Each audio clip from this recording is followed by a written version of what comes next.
ನೀವು ಹಿಂದಿನ ಜನ್ಮದಲ್ಲಿ ಏನಾಗಿದ್ದೀರೆಂದು ತಿಳಿಯೋದು ಹೇಗೆ? ಇಲ್ಲಿದೆ ಕುತೂಹಲಕಾರಿ ಮಾಹಿತಿ. ಜ್ಯೋತಿಷ್ಯ ಶಾಸ್ತ್ರದಲ್ಲಿ ಪುನರ್ಜನ್ಮ ಅಥವಾ ಮರುಜನ್ಮ ಎಂದು ಕರೆಯಲ್ಪಡುವ ನಂಬಿಕೆ ನಮ್ಮಲ್ಲಿದೆ. ಜ್ಯೋತಿಷ್ಯ ಜಗತ್ತಿನಲ್ಲಿ ಒಬ್ಬ ವ್ಯಕ್ತಿಯು ಮೋಕ್ಷ ಅಥವಾ ವಿಮೋಚನೆಯನ್ನು ಸಾಧಿಸುವ ಮೊದಲು 7 ಜನ್ಮ ಅನುಭವಿಸುತ್ತಾನೆ ಎಂಬ ನಂಬಿಕೆ ಕೂಡ ಇದೆ. ಹಾಗೆಯೇ ಒಂದು ಪೂರ್ವ ಜನ್ಮವೂ ಇದೆ. ಹಾಗಾಗಿ ಜ್ಯೋತಿಷ್ಯ ಶಾಸ್ತ್ರದ ಪ್ರಕಾರ ನಿಮ್ಮ ಪೂರ್ವ ಜನ್ಮ ಯಾವುದು ಅಂತ ತಿಳಿಯೋದು ಹೇಗೆ?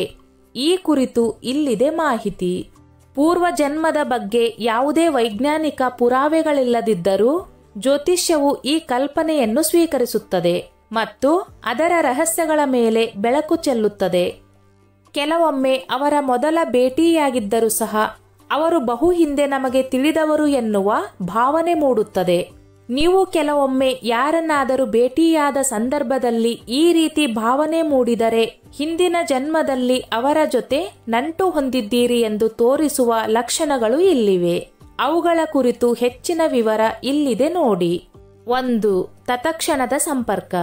ನೀವು ಭೇಟಿಯಾದ ವ್ಯಕ್ತಿಯೊಂದಿಗೆ ತೀವ್ರವಾದ ಸಂಪರ್ಕದ ಭಾವನೆ ಆರಂಭದಲ್ಲಿಯೇ ನಿಮಗೆ ಮೂಡುತ್ತದೆ.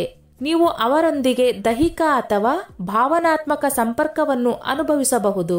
ನೀವು ಅವರನ್ನು ಮೊದಲ ಬಾರಿಗೆ ಭೇಟಿಯಾದ ರೀತಿ ಅನಿಸುವುದಿಲ್ಲ. ಅವರೊಂದಿಗೆ ನಿಮ್ಮ ಸಂಪರ್ಕ ಭಿನ್ನವಾಗಿರುತ್ತದೆ. 2. ಹಳೆಯ ನೆನಪುಗಳು. ನೀವು ಅದೇ ವ್ಯಕ್ತಿಯೊಂದಿಗೆ ಹಠಾತ್ ಹಳೆಯ ನೆನಪುಗಳನ್ನು ಅನುಭವಿಸಬಹುದು. ನೀವು ಆ ಕ್ಷಣಗಳನ್ನು ಮೊದಲು ಅನುಭವಿಸಿದ್ದೀರಿ ಎಂದು ನಿಮಗೆ ಭಾವಿಸಬಹುದು. ಈ ರೀತಿ ಭಾವನೆ ಆಗಾಗ್ಗೆ ಅಥವಾ ಕೆಲವು ಹಂತಗಳಲ್ಲಿ ನಿಮ್ಮ ಅನುಭವಕ್ಕೆ ಬರುತ್ತದೆ. 3. ನಿಖರವಾದ ನಿರೀಕ್ಷೆ. ಕಾಲಾನಂತರದಲ್ಲಿ ನೀವು ಅವರ ಭಾವನೆಗಳು, ನಡವಳಿಕೆಗಳು ಮತ್ತು ಕೌಶಲ್ಯಗಳನ್ನು ನಿಖರವಾಗಿ ನಿರೀಕ್ಷಿಸಬಹುದು. ಅವರ ಬಗ್ಗೆ ನಿಮ್ಮ ಭವಿಷ್ಯವಾಣಿಗಳು ಆಗಾಗ್ಗೆ ನಿಜವಾಗುತ್ತವೆ. ಇದು ಹಿಂದಿನ ಜೀವನದಿಂದ ಆಳವಾದ ಸಂಪರ್ಕವನ್ನು ಹೊಂದಿದೆ ಎನ್ನುವುದನ್ನು ಸೂಚಿಸುತ್ತದೆ. 4. ಆಸಕ್ತಿಗಳ ವಿನಿಮಯ. ನಾವು ಯಾವುದೇ ಅಪರಿಚಿತ ವ್ಯಕ್ತಿಯೊಂದಿಗೆ ಒಂದೇ ಆಸಕ್ತಿಯನ್ನು ಹಂಚಿಕೊಳ್ಳುವುದು ಅಪರೂಪ, ಕಲಿಯುವುದು ಕೂಡ ವಿರಳ.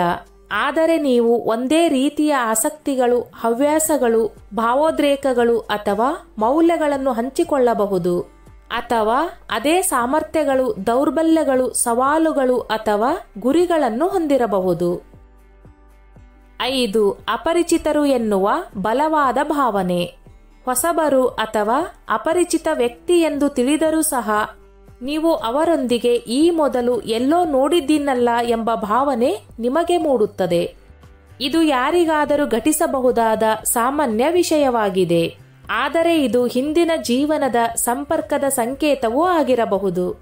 ನೀವು ಯಾರನ್ನಾದರೂ ಭೇಟಿಯಾದಾಗ ಅವರು ನಿಮಗೆ ಪರಿಚಿತರು ಎನ್ನುವ ಬಲವಾದ ಅರ್ಥ ರೀತಿಯ ಭಾವನೆ ಹೊಂದಿದ್ದರೆ ನೀವು ಬೇರೆ ಜನ್ಮದಲ್ಲಿ ಅವರನ್ನು ಮೊದಲು ನೋಡಿದ್ದೀರಿ ಎಂದು ಅರ್ಥೈಸಬಹುದು.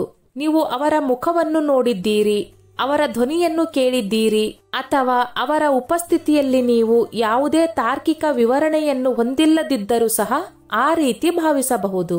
6. ಆಳವಾದ ಬಂಧದ ರಚನೆ.